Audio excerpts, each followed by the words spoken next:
ఈ వీడియో ఇతిహాసాల నుండి సేకరించిన కథలతో పాటు కృత్రిమ మేధస్సు AI ద్వారా సృష్టించబడిన కల్పిత కథలు మాత్రమే. ఇందులో చూపించిన జంతువులు, పాత్రలు పూర్తిగా కృత్రిమ మేధస్సు AI ద్వారా సృష్టించబడినవే. కేవలం వినోదం కోసం సృష్టించినవే తప్ప ఎవరినీ ఉద్దేశించినవి కాదు. ఓం నమ శివాయ. నేడు మనం తిన్నడు అనే బోయవాడు కన్నప్పగా ఎలా మారాడో తెలుసుకుందాం. ఒకానొకప్పుడు అర్జునుడు శివుడి పాశుపతాస్త్రం కోసం గొప్ప తపస్సు చేశాడు. అర్జునుడి భక్తికి, తపస్సుకి మెచ్చిన శివుడు ఒకసారి అర్జునుడిని పరీక్షించాలనుకున్నాడు. ఆ అడవిలో ఓ అడవి పంది అక్కడి వాతావరణాన్ని గందరగోళం చేసింది. అడవి పంది శబ్దాలకు సహనం కోల్పోయిన అర్జునుడు కోపంతో తన ఎదురుగా ఉన్న అడవి పందిపై బాణం వేశాడు. అదే సమయంలో వేరే బాణం వచ్చి అడవి పందికి గుచ్చుకుంది. రెండు వైపులా గుచ్చుకున్న బాణములతో అడవి పంది అక్కడే కూలబడిపోయింది. అర్జునుడి ఎదురుగా యోధుడైన బోయవాడు అదే అడవి పందిపై బాణం వేశాడు. దీంతో అర్జునుడు మరియు బోయవాని మధ్య ఘర్షణ మొదలైంది.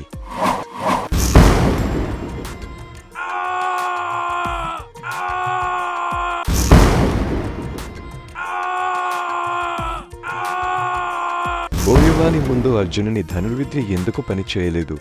కోపంతో అర్జునుడు బోయవాని కొట్టబోయాడు. అప్పుడు అర్జునుడు సృహ తప్పి పడిపోయాడు. కళ్ళు తెరిచిన అర్జునుడికి యోధుడైన బోయవాడు శివుడు రూపంలో ప్రత్యక్షమైనాడు.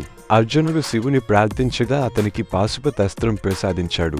అయితే అర్జునుడు మోక్షం ప్రసాదించమని శివుణ్ణి కోరాడు. కానీ అందుకు శివుడు అంగీకరించలేదు. నీకు ఈ జన్మలో మోక్షం ప్రసాదించలేను, మరో జన్మ ఎత్తాలి అని చెప్పాడు. అలా అర్జునుడు మరో జన్మలో తిన్నడుగా జన్మించాడు. తిన్నడు ఓ బోయవాడు అరణ్యంలో జంతువుల మధ్య ఎటువంటి ఆచార వ్యవహారాలు తెలియకుండా పెరిగాడు.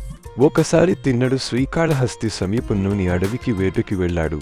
అక్కడ అతనికి ఒక అడవి పంది కనిపిస్తే దాన్ని వేటాడిన అతను తినడానికి కాల్చుకున్నాడు. అంతలో దాహం వేసి నీటి కోసం అడవిలో అన్ని వైపులా వెతుకుతుండగా అతనికి వాడిపోయిన పూలతో అలంకరించిన ఒక శివలింగం కనిపించింది. చాలా కాలం నుంచి శివుడికి ఎవరూ నైవేద్యం పెట్టడం లేదని భావించిన తిన్నడు తన దగ్గరున్న పంది మాంసం పెట్టాలనుకుంటాడు. స్నానం చేయకుండా శివుడు ఎలా తింటాడు అని ఆలోచిస్తూ పక్కన ఉన్న సరస్సు దగ్గరికి వెళ్ళాడు. చేతులతో నీటిని నోట్లోకి తీసుకున్నాడు. శివలింగం దగ్గరికి వచ్చాడు.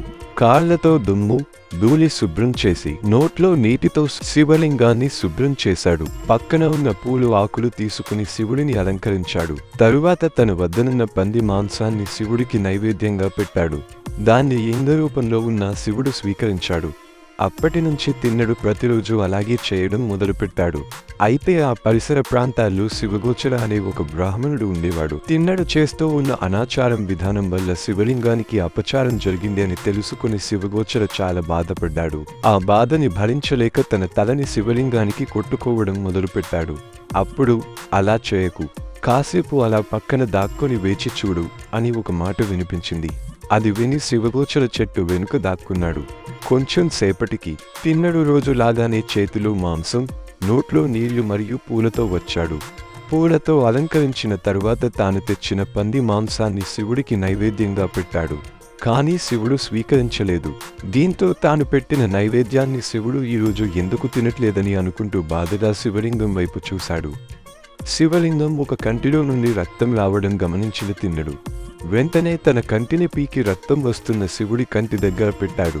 తరువాత శివలింగం మరో కంటి నుండి కూడా రక్తం రావడం మొదలైంది.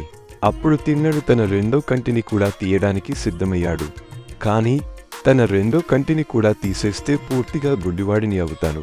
అప్పుడు తన రెండో కంటిని ఎక్కడ పెట్టాలో కనిపించదు అని ఆలోచించి ముందుగా తన కాలి బొటనవేలుని రక్తం కారుతున్న శివలింగం రెండో కన్ను దగ్గర ఉంచి తన రెండో కంటిని పీకబోతుండగా అతని భక్తికి మెచ్చిన శివుడు ప్రత్యక్షమై తిన్నడికి కంటి చూపును ప్రసాదించాడు.